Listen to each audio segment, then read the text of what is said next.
કાલે જ મેં એક વિડીયો અપલોડ કરેલો જેમાં મેં જણાવેલું કે મેં લગ્ન કરી લીધા છે, મારી રાજી ખુશીથી હું એમના જોડે રહું છું, એમના જોડે આવી છું.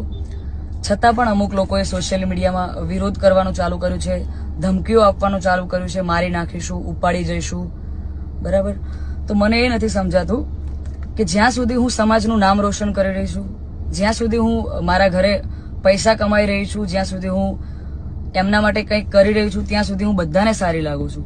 જ્યારે મેં મારી લાઈફ માટે એક ડિસિઝન લીધું છે એમાં હું ખોટી થઈ જાઉં છું, ખરાબ થઈ જાઉં છું. બરાબર?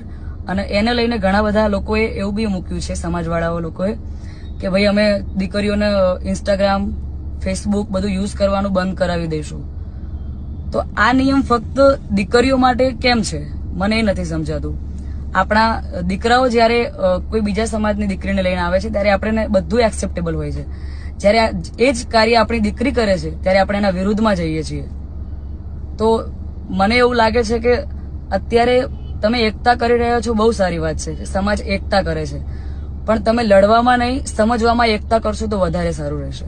બાકી તો હું કાયદાકીય પગલાં લેવાની જ છું.